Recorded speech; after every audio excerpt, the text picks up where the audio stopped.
I'm Nolan Beilstein, and welcome to another episode of Gen Z in Manufacturing, a podcast where I interview young people about their journeys in the manufacturing industry. For this episode, I welcome Daniel Huang, an 18-year-old student in Florida. Huang is the creator of his high school's 3D printing club that finished runner-up in SME's 2023 Digital Manufacturing Challenge with their proposal to use 3D printing to create fully customizable pills for medical distribution. Huang has done research at the University of Florida Materials Science Lab, worked at Georgia Tech's Advanced Manufacturing Pilot Facility, and was recently recognized by SME as a 2023 30 Under 30 honoree. Before we hear from Huang, please make sure to like and share this episode of Gen Z Manufacturing. To view previous episodes, visit IEN.com. If you are a member of Gen Z and would like to discuss your experience in the manufacturing industry, please get in touch with me, Nolan Beilstein, at nolan@IEN.com. Before we get started, we would like to thank our sponsor, RedZone. Empower your front line while growing your bottom line. QAD RedZone is the #1 connected workforce solution for plants of all sizes. It's time for manufacturers to start engaging their frontline employees, resulting in reduced turnover and increased productivity. RedZone enables you to stop analyzing yesterday and start solving today's problems now. For the first time ever, production, maintenance, and quality teams are following the same playbook. Well, Daniel, thank you for joining Gen Z in Manufacturing. My first question for you is, how did your interest in art lead you to explore manufacturing and engineering? So ever since I've been young, I've always done art, and so it was actually kind of crazy. So like when I started doing acrylic painting, one thing that I noticed is that since it dries up really quickly, after you finish your session in art, the paint basically is unusable the next day. So over time, I started collecting a lot of these scraps, and I didn't know what I could do with them, and it felt wrong for me to just waste them and throw them away. So I started looking for a solution how I could repurpose these paint scraps into something different and to give them a second life. And that's when I heard about something called the FIFO extruder. And basically that machine will turn excess filaments or pieces of polymers into a filament that you can actually use in a 3D printer. And so I started experimenting, mixing in different ratios of PLA with acrylic paint and just seeing if it would be able to combine and make something new and better. And after what seems like 1,000 trials, I found out how I can make it into a really good filament that I can actually create things with. So I think typically, when people think about art and then engineering or manufacturing, they're kind of not thinking of them together. So what parallels do you notice between art and manufacturing? I think the biggest parallel is that both of them are really creative things. I really like engineering because it's more of a critical thinking type of creativity.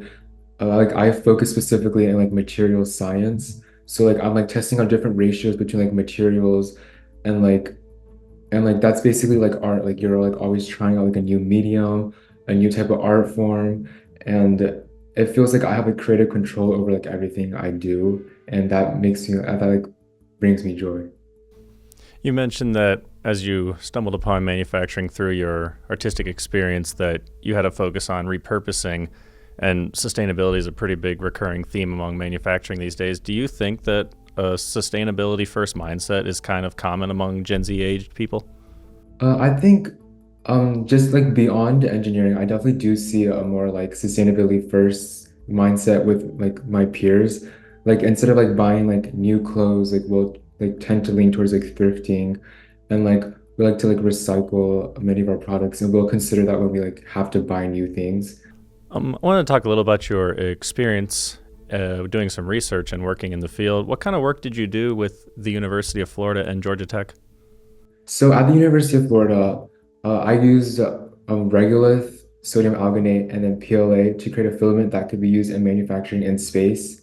And so the end goal is that instead of having us rely on bringing tons of steel and bricks and things to build structures in space, we would make the material out up there so that it would reduce fuel consumption and weight for the space, which was already really limited. And so basically PLA served as the base material, and then since regolith is dry, it can't directly bind with PLA, so we use sodium alginate as the binder between the two things, or the glue.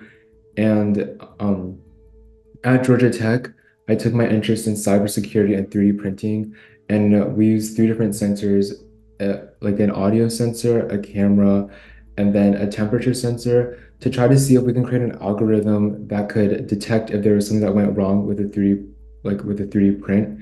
And this way, like we were able to like save material if it was able to detect it and it would just stop it immediately instead of letting it finish the print. And yeah, so like it was more like a sustainability and like environmental thing. What were your biggest takeaways from your experience at those institutions?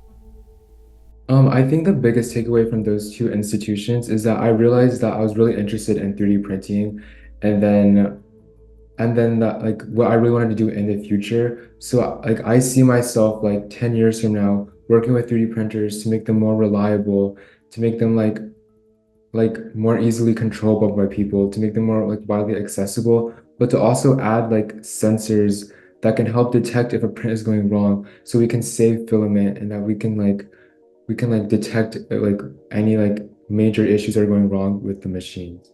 What would be your ideal first job after you've finished your studies?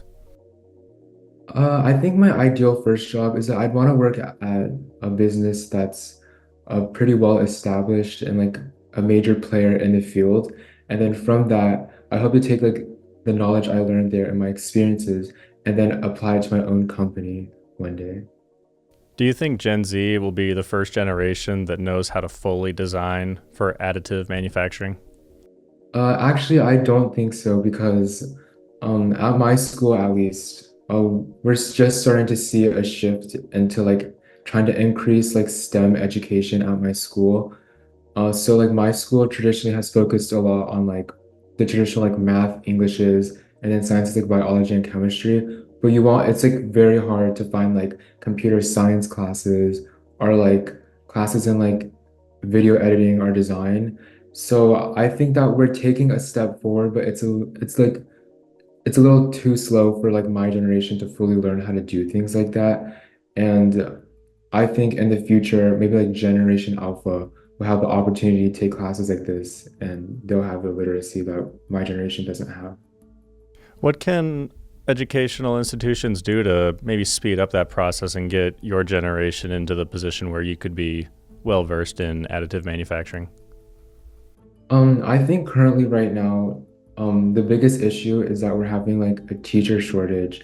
And so the teachers that we're putting in the classes to teach like the STEM, like computer sciences or designs, aren't actually very experienced in that field. So we're starting to see that like the bar is up here, and then the teachers are only maybe able to teach up to here. And so we don't also have like a curriculum that's like well defined. So I think that like we need to make a standardized curriculum that's easily accessible by everyone.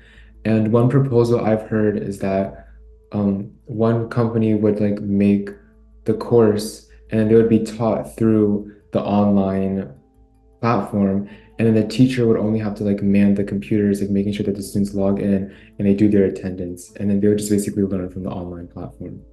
You mentioned that you were going to do a 4 year degree, correct? Yes. What's your opinion on pursuing 4 year degrees versus trade or vocational schools for those interested in pursuing manufacturing and engineering?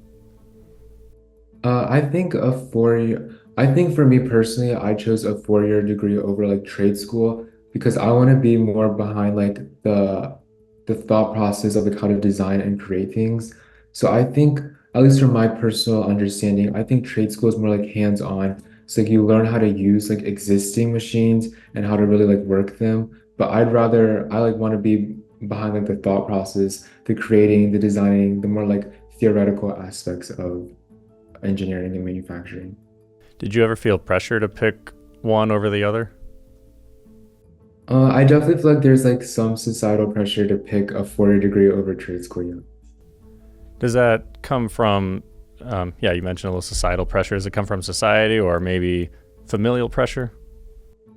I think it's a little bit of both. So, at my high school, the definite like trajectory is that they definitely promote a 4 year institution, and it's almost like people will like look at you a little bit differently if you decide to do trade school over 4 year education. But yeah, I definitely feel pressure from like both my family and like school in a little bit. And how can manufacturing employers sell themselves to young people with an artistic background like yourself? I think the best way to sell manufacturing to like a younger demographic like mine is to definitely promote like creativity, more like freedom of expression and like ideas. Like maybe instead of like just like handing out like job tasks, like group meetings of like channeling ideas. I definitely think that my generation values like collaboration a lot more and being able to like do things in their own way and to like get their thoughts and ideas out. Have you had a lot of experience or working with people from older generations? I think the oldest person, I mean, I guess like a little bit, not a lot. Was that with your university research? Yeah. Well, since you'd have a little experience working with some older generations. What was kind of the biggest generational gap you noticed? I guess like the main difference between me and the generation that I've like worked with is that like I have like a more like free like way of like thinking, but I guess that's also because like I haven't really gotten like a serious degree in the topic yet. So like I'll like channel in ideas that like I might think are plausible but might not be. And I just think that like I feel like my generation like thinks outside the box more often in a way. And I definitely feel that like our methodology of doing things is like a little bit differently. Like I feel like I'm a little bit more careless with my work. I guess like the one thing that I want to add out is like if anyone is like at my age and wants to join like manufacturing or like engineering, I'd say like go for it. I think that like the biggest challenge is that like with like being like a minor, like a lot of places will turn you down. They'll tell you that like you can't work there because like it's too much hassle for the professor. But like I know that like if you cold email a bunch of professors showing your interest and your like willingness to learn, like there has to be at least one person who's willing to take you in. And like every single one of my friends who's shown interest has like gotten a professor who's willing to take them in. And they always feel like it's a positive experience to learn from them and they feel like they've grown a lot from that experience. Thank you for watching this episode of Gen Z in Manufacturing. Please make sure to like and share this episode. To view previous episodes, visit IEN.com. If you are a member of Gen Z and would like to discuss your experience in the manufacturing industry, please contact Nolan Beilstein at nolan@ien.com.